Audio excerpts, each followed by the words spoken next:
Hello दोस्तों, आपका मेरे यूट्यूब चैनल शेयर मार्केट का लायन में बहुत बहुत स्वागत है। आज हम लोग SBI card and payment service limited share का रिव्यू करने जा रहे हैं।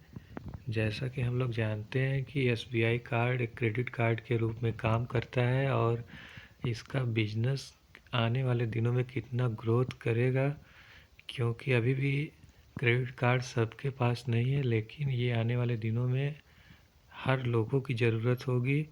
SBI card and payment service limited का हेडक्वार्टर गुड़गांव हरियाणा में है और ये स्टेट बैंक ऑफ इंडिया की सब्सिडरी कंपनी है। तो हम लोग थोड़ा सा इसके मार्केट कैप को देखते हैं। इसका मार्केट कैप 72,952 करोड़ का है और स्टॉक पी इस समय 31.7 पे ट्रेड कर रहा है। इसका आरओसी 13 का है और आरओई 25.7 का है और करेंट प्राइस 767 रुपये है, जबकि इसकी बुक वैल्यू 117 रुपये है। थोड़ा सा हम बुक वैल्यू के बारे में बता देते हैं। बुक वैल्यू शेयर का वो प्राइस होता है यदि कंपनी किसी कारणवश बंद होती है तो शेयर कितना ही बढ़ गया हो, जब उसे अपने शेयर के बदले बुक वैल्यू के बराबर ही पैसा मिलेगा। अगर करंट प्राइस 767 रुपये चल रहा है तो अगर शेयर की बुक वैल्यू 117 है तो एक शेयर के लिए उसे सरकार 117 रुपये का भुगतान करेगी। जैसा कि हम लोग देख पा रहे हैं, कंपनी का 52 वीक लो 691 रुपये है और 52 वीक हाई 933 रुपये है और इसकी फेस वैल्यू 10 है। फेस वैल्यू से मतलब ये होता है कि आने वाले दिनों में कंपनी का एक शेयर 10 भागों में स्प्लिट हो सकता है। और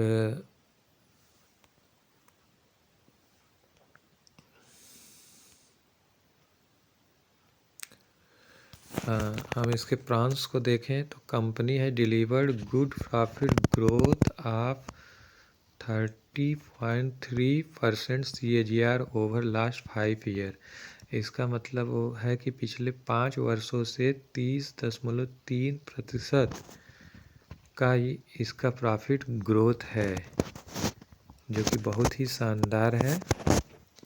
अब हम इसके पीयर यानी इसकी जैसी मिली जुली कंपनियों को देखें तो इसमें काफ़ी बड़े बड़े नाम आते हैं, जिसमें बजाज फाइनेंस है, बजाज फिनसर्व है, जियो फाइनेंशियल है, चोलामंडलम इन्वेस्टमेंट एंड फाइनेंस है, बजाज होल्डिंग है, श्री राम फाइनेंस है, HDFC AMC है और SBI कार्ड है। दोस्तों, एक चीज़ यहाँ पे देखें तो इनकी पी वैल्यू को देखा जाए। जैसा कि अभी हमने देखा कि SBI कार्ड की पी वैल्यू 31 की है, जबकि बजाज फाइनेंस का पी वैल्यू 35 का है, बजाज फिनसर्व का 34 का है, जियो फाइनेंस का 6,288 का है, चोलामंडल का 36 का है, बजाज होल्डिंग्स का 16 का है, श्रीराम फाइनेंस का 13 है, HDFC AMC का 41 है और SBI कार्ड का 31 है। तो हम लोग देखें कि इनके जैसी जो भी कंपनियां हैं, इनमें SBI कार्ड की पी वैल्यू काफ़ी कम है। इसका मतलब ये शेयर अपने वास्तविक मूल्य से काफ़ी कम पे ट्रेड कर रहा है, जो कि काफ़ी अच्छी बात है। अब इसके हम लोग क्वार्टरली रिजल्ट को देखें तो आप देखिए सितंबर 2020 में इसकी रेवेन्यू 2,415 करोड़ थी, जो कि सितंबर 2023 में 4,087 करोड़ हो जाती है।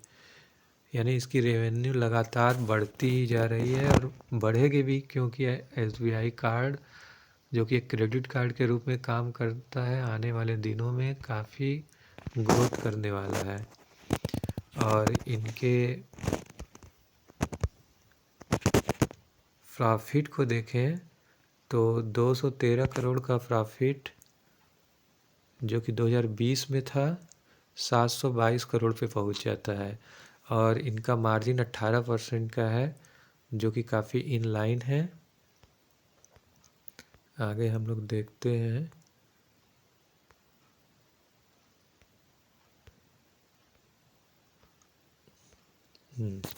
कंपाउंड सेल्स ग्रोथ, यानी इनके प्रोडक्ट में कितने की ग्रोथ आ रही है। तो हम लोग देखें 10 सालों में ये 30% का एवरेज है, 5 सालों का 21% का एवरेज है, 3 सालों का 14% का एवरेज है, और ट्रेलिंग 12 मंथ जो कि करेंट को कहा जाता है 26% का एवरेज है, जो कि काफ़ी अच्छा है।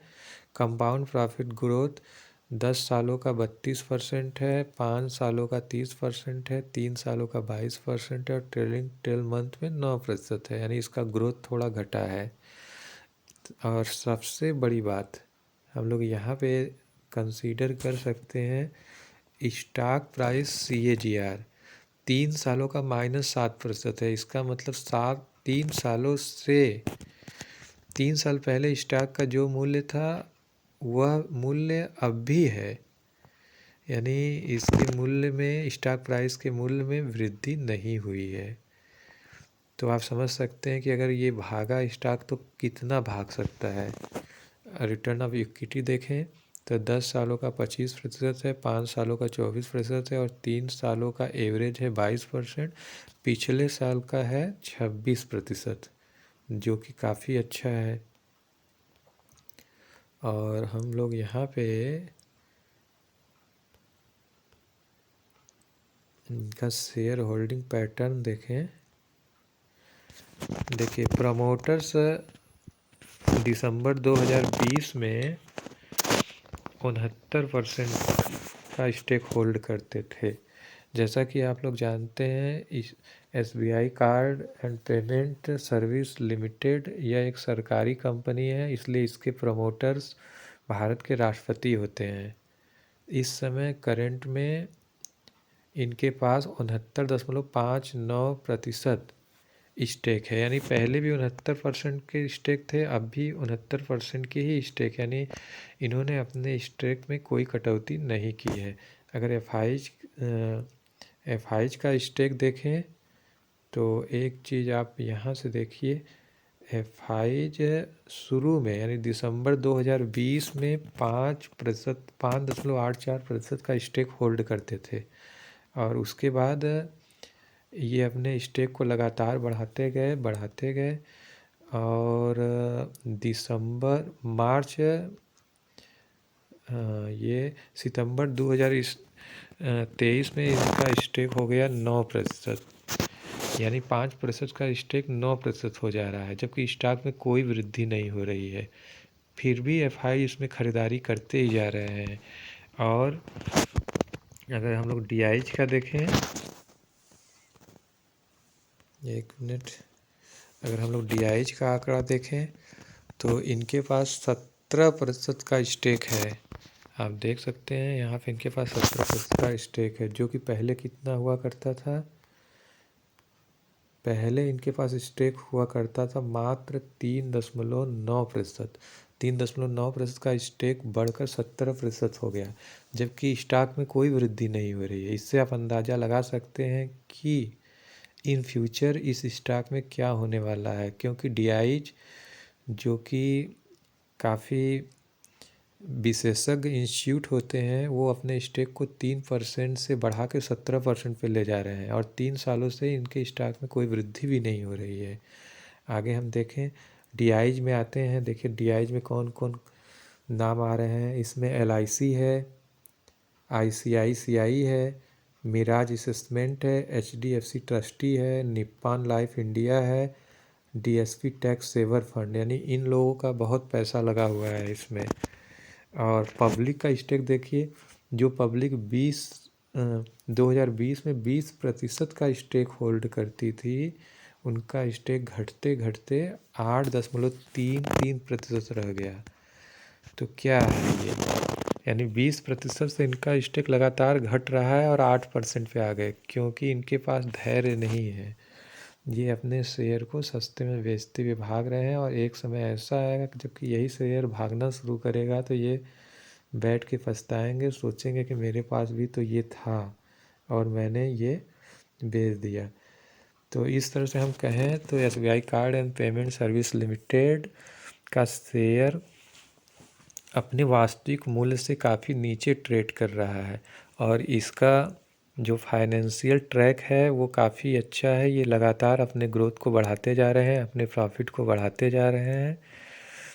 तो यहाँ पे हम लोग शेयर में इन्वेस्टमेंट की अपॉर्चुनिटी देख सकते हैं। आप चाहें तो इसे कंसीडर कर सकते हैं, लेकिन इसको कंसीडर करने से पहले एक बार आप अपने फाइनेंशियल एडवाइज़र से ज़रूर सलाह लें, क्योंकि मेरा इस स्टॉक के बारे में कोई बाई सेल का रिकमेंडेशन नहीं है। स्टॉक मार्केट में निवेश जोखिमों से भरा है। यह वीडियो केवल एजुकेशनल पर्पज़ से बनाया जा रहा है। अगर ये वीडियो आपको पसंद आता है तो प्लीज़ लाइक एंड सब्सक्राइब करें, कमेंट करें, और अगर आपको किसी पर्टिकुलर टॉपिक पे वीडियो चाहिए तो कमेंट में लिखिए, आगे हम उसी टॉपिक पे वीडियो बनाएंगे। वीडियो देखने के लिए धन्यवाद।